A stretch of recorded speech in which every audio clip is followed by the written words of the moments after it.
So we first started off by talking about why he was in Wilmington again. He's always going to his school in Wilmington, Delaware, because number one, he's being audited by the IRS a lot. When I first met him in 2022, he literally told me he was there because his accountant was caught stealing funds from the school. They were receiving donations for the school, and he was saying that his accountant was stealing money.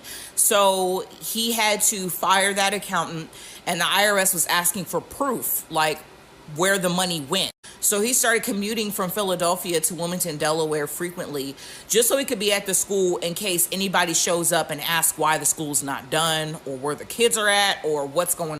So when I met up with him last year, he was just coming back from the school when we had lunch. I guess the IRS is still asking him about the school because it's not done. Like, he's receiving money donations, but there's no progress with the school. If you were to go up right now to the school, like, there's wooded boards on the doors, on the windows, there's weeds, graffiti on some of the buildings. Like, it's not in proper condition. There's no AC, there's no heating, there's nothing. Like, it's not, the school's not ready. When we were talking at the table, I started asking him a lot of private questions, like, were you married? Do you have any kids? He was telling me, yes, I have 2 daughters. One of them is a teenager and the other one is maybe 7 years old at the time. So the child is probably 9 years old. So he was saying to me that the mother of those girls, or the mother of, I don't know if it's 2 separate women or just one woman, the woman or the women are taking him to court for child support because he's not an active dad. He's not in their life, and he told me that as well. He doesn't visit them as much as he should. However, he visits his mom a lot, and she's in Philly.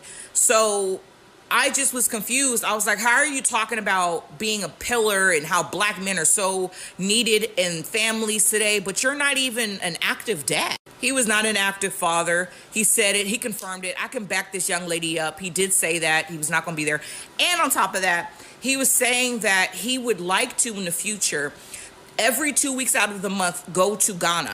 He practices Ifa, which is African spirituality. And we were talking about that for a while because I'm kind of versed in it as well. And so when we were talking, I was asking him, I was like, so you never got married? He said, oh no, I never got married to any of those women. But he dated a lot. And I could tell that he was a playboy because he was very, very flirtatious, very. And also I noticed too, his personality is much different in person than it is online. I'm not sure if it's because I'm a woman or something like that, but he's not as animated.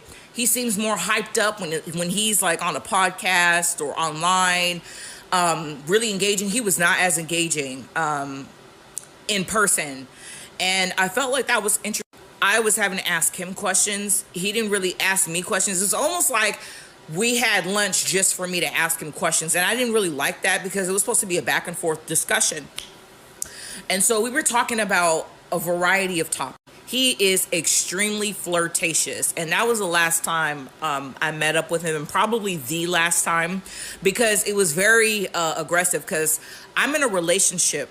And when I had met up with him last year, I told my partner, like, I'm going to go have lunch with Dr. Umar. He was like, what the fuck?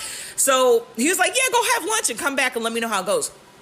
But y'all, before I go back to seeing my boyfriend, on my life, when we left, I gave him a hug. He was like,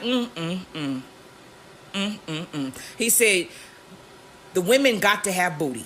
And I was like, what? He said, you got to have booty. If I'm talking to you, you got to have booty. Can you cook? I was like, yeah, I can cook. He was like, good. So you can cook and you got booty. And he was backing up from me. He said, He said, business before back shots. Business before back shots. I wish I was kidding. And mind you, I'm in a fucking relationship. So I was like, what do you mean business before back shots, nigga? Like, what? So he's laughing to himself and he goes back to his car because he was going to go back to Philly to go take care of his mom. And I was like, I can't see this fool again. Because what do you mean business before back shots? No back shots are being given. What? Because business before back shots, whose back are you shooting? Because it's not mine. The fuck?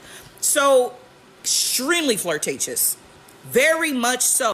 I remember asking him too, like, are you and Suki Hana like a thing? Because I know she's from Delaware too. I was like, do y'all y'all, are y'all fucking? I was asking him too. I was like, are you and Suki like a thing? Like you, because I know she from Delaware too. I'm like, are y'all fucking? Like, and he was like, no, we're friends, That's my girl. She got her own restaurant in downtown Wilmington somewhere. Sure. When you say to me, business before back shots, and you and Suki are just friends, highly doubt it, because you got a big booty too. Anyway, I say all this to say, this young lady is telling the truth. He is a deadbeat father, extreme hypocrite, and huge flirt. This is not the black man you think he is. He's loyal. He got a wife at home. He take care of his kids. He's not that type of black man. He is, he spreads his seed. He told me he only got 2 kids. I feel like it's more. He's not visiting his children. He's not paying child support. And these things came out of his own fucking mouth.